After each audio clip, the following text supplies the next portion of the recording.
Today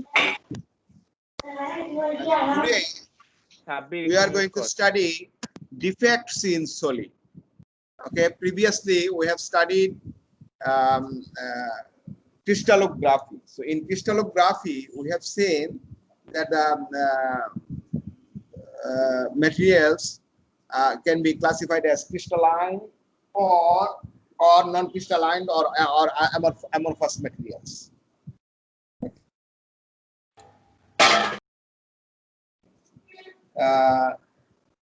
The crystalline materials, we'll see there is a deviation from regular periodicity of the atoms, and this deviation is called crystal defect.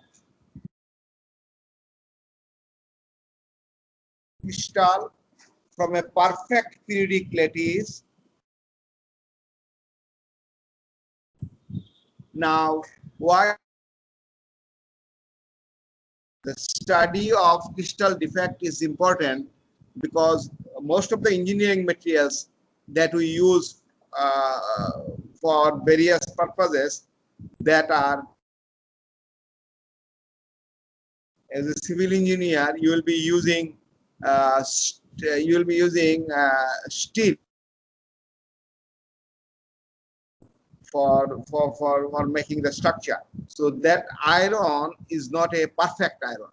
So we deliberately use carbon or other trace element to make it stronger. So those materials, electronic industry, we use various types of materials, and we deliberately introduce some materials. That means all the materials that are useful for our everyday life, those are defective, and those defects are introduced for some purposes. So that is why study of defects in solid is very important for engineering students. Now, defect can be classified as three major classes, and these are point defect, and then line defect, and the plane defect. So the name came from the geometry. In geometry, the smallest structure is point, and then if you add some point, it becomes line, and several line makes plane. So at first, we will discuss about the classification of point defects. So classification of point defects is, in this case, atoms missing or irregular places in the lattice. Most of the cases, when there is a missing of atoms or ions from its regular lattice sites, that is called vacancy or Schottky defect. And then when there is a presence of atoms where it should not be, it should be there in crystalline cases, that is called interstitial defect or Frankel defect. And then presence of foreign atom in a material, that is called impurity. And we are going to discuss this thing later on. And then line defects are also called dislocations. And there are two types of dislocation. One is called edge dislocation, and then other one is screw dislocation. And then plane defects are mainly grain boundaries. We have studied grain boundaries earlier when we have looked at the electronic microscopic picture of our polycrystalline samples. You have seen that there are some regular and periodic arrangement of atoms in some region, and then regular and periodic arrangement of atoms in another region. But there are some region where the regularity or periodicity is disturbed. So that region is called grain boundaries. So grain boundaries are plane defects. And besides grain boundaries, there are some external surfaces in the material, and also some pores and cracks are also present in the materials. These are actually under plane defect. And then, as you know, the materials at any finite temperature, when the materials are at absolute zero temperature, then these atoms has got their definite positions. There is no movement of the atoms. However, at any temperature above absolute temperature, these atoms or these lattices vibrates from its mean position. So that is called lattice vibration or atomic vibration. And this atomic vibration actually hampers the motion of electron in the materials. So some scientists want to include atomic vibration as also kind of defect. However, that is some high thought. Okay, but when we ask for classification of defects, so mainly these are defects, and then line defect, and then plane defect.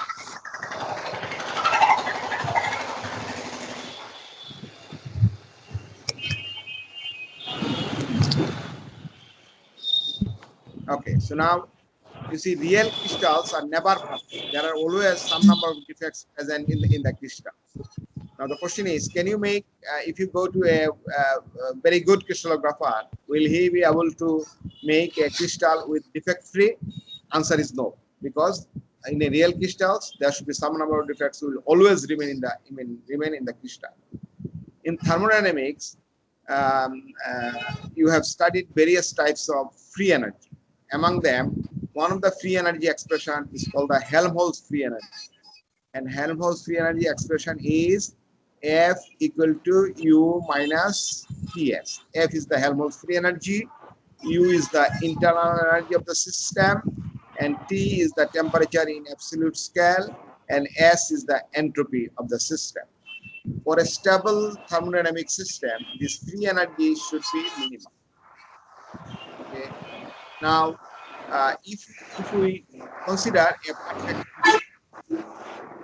if we would like to create certain number, switch off your microphone, please. If we like to create certain number of vacant lattice sites in the crystal, you need to supply some energy in the crystals, and in that case, the internal energy.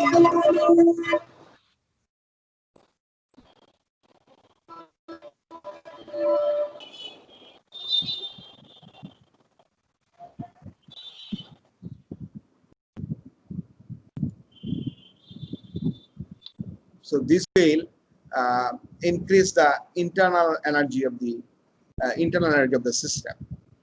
So that means that will increase.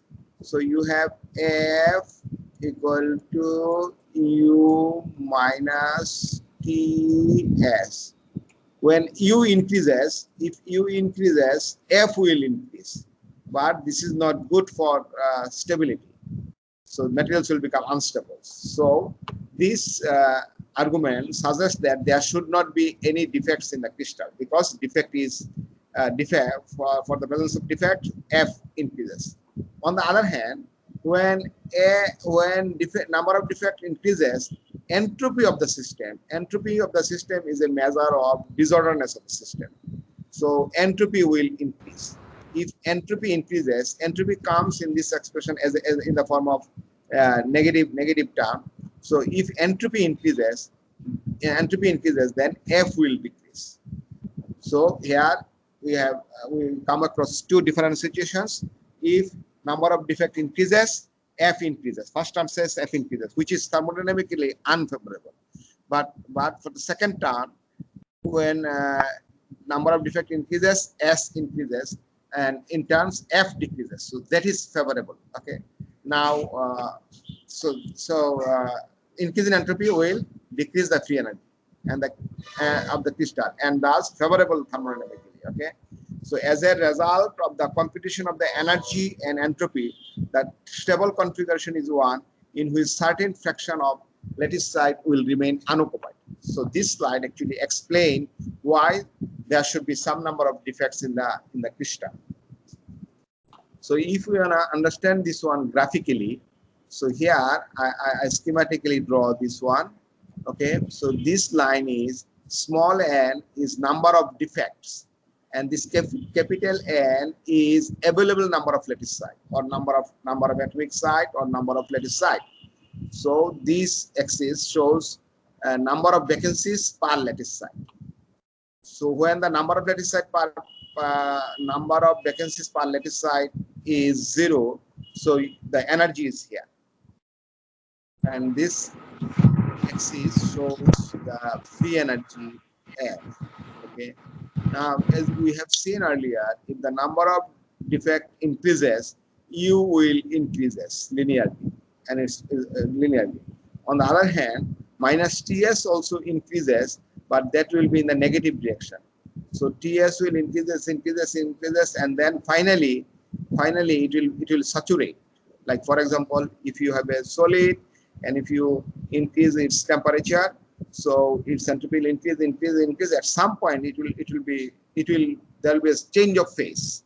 That means entropy will not increase anymore. And if it entropy, and in next stage will be the, if you start from solid, that will be the liquid one. So if you add U and minus TS, that will be this dotted line. So that's the F, the free energy. Free energy will be like that. Free energy will increase from here because U is increasing and minus TS is saturating. So as a result, it will be increasing here. So now if you look at here, when there is no defects, free energy is this one.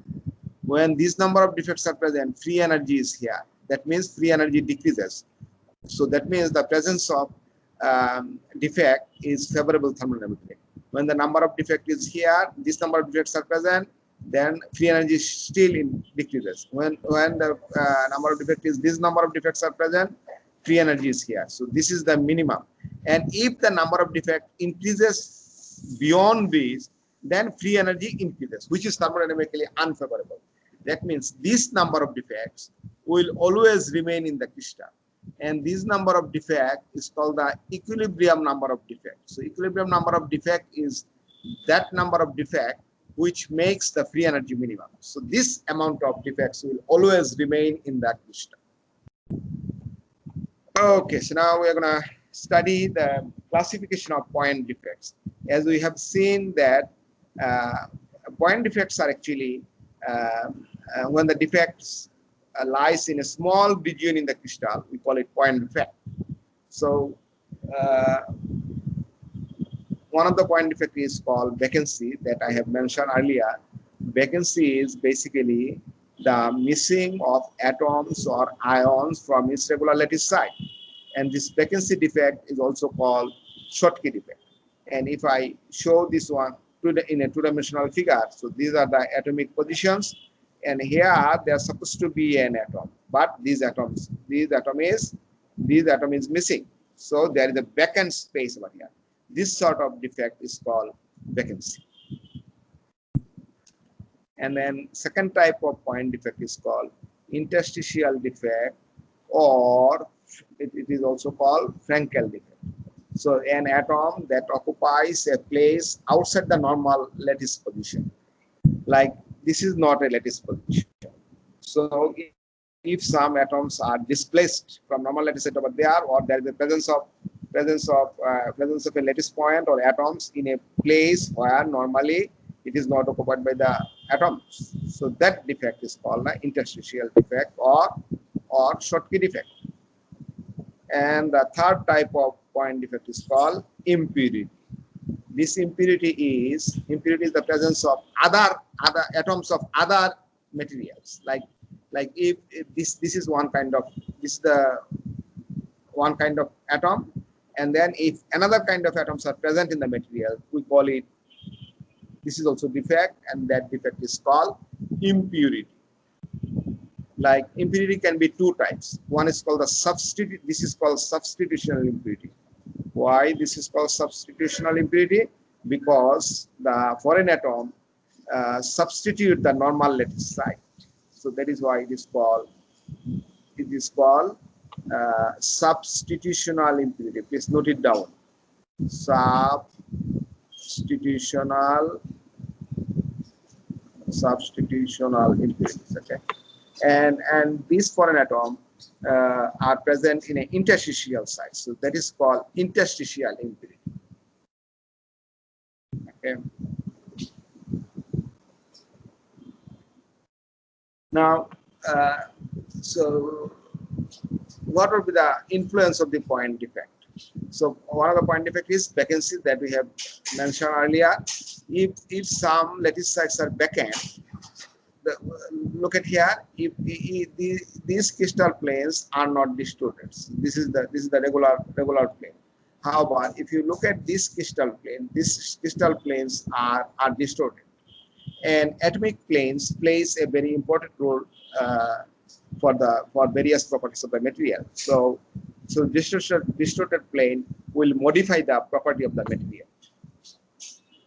Again, the presence of self-interstitial is defined as like here, self-interstitial. If the same atoms of the same materials are present in the interstitial sites, that is called self-interstitial.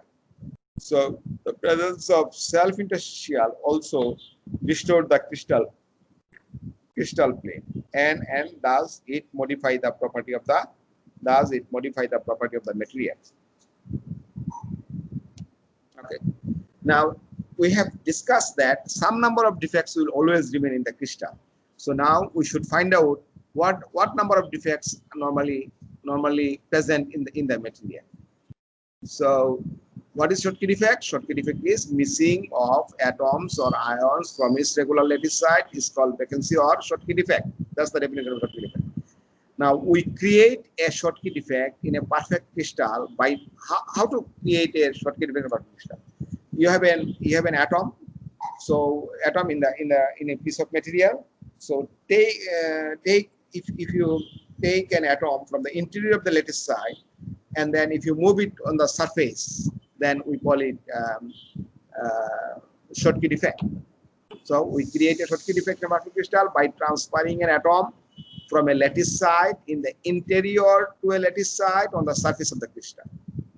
And in thermal equilibrium, a certain number of lattice vacancies are always present in otherwise perfect crystal, because the entropy is increased by the presence of disorder in the structure. So thermodynamic, for the demand of the thermodynamic stability, there should be some number of defects will always remain in the crystal. Now we're going to find out. So that number of defects, the probability of a given lattice site is backend is proportional to the Boltzmann factor, and Boltzmann factor is e to the exponential or e to the power minus EB by KT, and EB is the energy required to create a vacancy. Okay. Now, what is probability? Probability of a given lattice site is backend. So you have n number of available lattice site, capital N number of lattice site that we have discussed earlier, and small n number of defects. Okay. Now, when n number of defects are present, n number of vacancies are present, remaining lattice site are actually n minus n. So the probability of occurring n defects out of n minus n lattice site is n by n minus n. You know those who have studied statistics, you know the definition of the probability. Like if there are two events, whether the today's class will whether I'll take today's class or not, the probability is actually half, because there are two events. Either I will take the class or not. So among these two events, one event will definitely occur. So probability is 1 by 2. So in this case, there are n number of defects and n minus n number of lattice sites are there. So the probability of occurring n vacancies out of n minus n sites is the Boltzmann factor. Okay, so now in the denominator, this n is very small. So we can neglect, from the denominator, we can neglect the n. So finally, it will become n by n equal to e to the power minus EB by KT. So this is a shortcut way of finding out the equilibrium number of Schottky defect in a crystal. How about the real? I mean, if you wanna derive this expression, you can start from the F perfect. F perfect is, we have seen that U minus TS. Now, when there are some number of defects are present, so F imperfect or F defective will be U plus delta U, as you have seen earlier. U plus delta U minus T is the temperature in absolute scan. S also S plus delta S.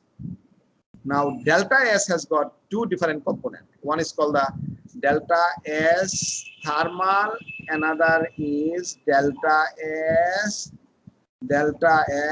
configurational. Now delta S thermal is very easy. It will increase if you increase the temperature, but the calculation of delta S is a little bit tricky, because in the crystal, among n a capital N number of lattice site, where the defects are present, depending on its position, entropy will vary, and that is called configuration. As we are dealing with large number, if you take even a small piece of crystal, it has billions of atoms. So as we are dealing with large number of atoms, so calculation of configuration entropy is a little bit tricky. So you need some mathematical tools. As we do not know those tools, so we follow. Okay, finally you will get an expression in terms of delta S thermal and delta S configuration. And then if you differentiate this expression F defective as a function of number of defects, df/dn. So for equilibrium case, df/dn will be 0. From that df/dn, you can calculate the expression for the equilibrium number of Schottky defect. Okay, so that is the proper way of derivation of that one. However, if we use our probability knowledge, then we can find it out very easily. So our expression for the number of equilibrium number of Schottky defect is n by n equal to e to the power minus e by kt. Okay. Now please solve this problem. Suppose the energy required to create a vacancy is 1 electron volt. You know the 1 electron volt is 1.6 into 10 to the power minus 19 joule. Okay. So that's the energy required to create a vacancy. Now your task is to calculate equilibrium number of defects per lattice site at 727 degrees Celsius. As you know, this temperature is temperature in absolute scale. So you have to add 273 with that. So please find out n by n at 727 degrees Celsius. And please let me know what is the value.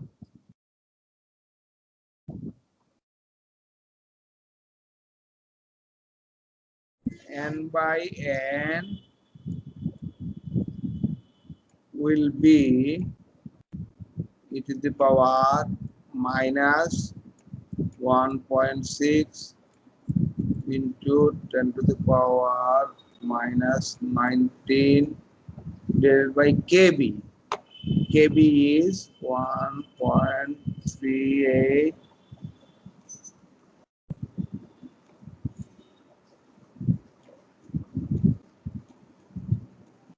10 to the power minus 23 multiplied by, if you add 273 with that, it will be 1000. Okay, and if you calculate this one, please tell me the result. If you calculate that one, it will be approximately 10 to the power minus 5. So 10 to the power minus 5 means 1 out of 10 to the power 5, or that means 1 out of 100,000. You see the number of, we said there should be some number of defects will always remain in the crystal. And what is that number? That number is 1 defects will be there in every 100,000 or 1 lakh, 100,000 lattice site at such a high temperature. Now, if you want to calculate n by n, you can calculate that one as well. N by n at room temperature. Room temperature means 27 degrees Celsius. Okay, so 27 degrees Celsius is, instead of 1000, it will be 300. If you calculate that one, that number will be very, very small. That will be about 1 by 10 to the minus 17 order. So that means at room temperature, the number of defects will be very, very less. Sir, KB is the Boltzmann factor. Boltzmann factor is actually gas constant R divided by Na, Avogadro's number, which is basically 1.38 into 10 to the minus 23 joule per Kelvin. Okay, let's move to the next slide. And then another problem is here, estimating vacancy concentration. Find the equilibrium number of vacancies in 1 cubic meter of copper. Previously, we have calculated N by N. N by N. Now, in this problem, your task is to calculate N. What is N? If you take a 1 cubic meter copper, 1 cubic meter means length is 1 meter, and then width is 1 meter, and then height is also height. You take a block of length, width, and height, all are 1 meter. So 1 cubic meter copper at 1000 degrees Celsius. And given that the density of copper is 8.4 gram per centimeter, and then atomic weight is 63.5 gram per mole, and energy required to create a vacancy is 0.9 eV, and Avogadro's number is given. So how will you calculate? Our expression N by N equal to e to the power minus EV by KT. So EV is given 0.9 electron volt per meter, and T is 1000 degrees Celsius means 1273 Kelvin, and K is either in terms of this EV. In terms of EV, it is 8.6 to the minus 5 EV, or you can express this EV into joule, and then you can find out K in joule. As I said earlier, it will be 1.38 into 10 to the power minus 23 joule per Kelvin. Okay, so if you do that, you can find out, and also you can calculate the N. N is the available number of lattice sites. That means how many atoms are present in 1 cubic meter crystal. As you know, the MA divided by NA is the mass of an atom. We have also discussed earlier. If you divide atomic weight by Avogadro's number, the result will be number of atoms. And then if you divide density, density is the mass of 1 cubic meter divided by mass of an atom, that will give you the number of atoms in 1 cubic meter. And that is 8 into 10 to the power 28. Look at the number, 10 to the power 28. Billions of atomic sites are there in a 1 cubic meter crystal. Okay, so now N will be, at first you will calculate, so N by N is this, and to find out N, you have to multiply this one by the atomic number of lattice sites. So that will give you 2.2 into 10 to the power 25 vacancies. Have you seen? So at 1000 degrees Celsius, in a piece of 1 cubic meter copper, number of vacancies will be 10 to the power 25. So using the expression for the equilibrium number of defect, we can calculate either N by N, that means number of defect per lattice site, or also we can calculate the number of defect from the density knowledge. Do you have any problem? What we have studied so far? Do you have any problem? Sir, slide এখন আসে নাই। Sir একটু sir আগের স্লাইডে যাবেন sir, একটু মানে sir ডেনসিটির ব্যাপারটা মানে প্রথমটা বুঝছি স্যার, এই ডেনসিটির ব্যাপারটা একটু আরেকবার বললে ভালো হয় স্যার। এইটা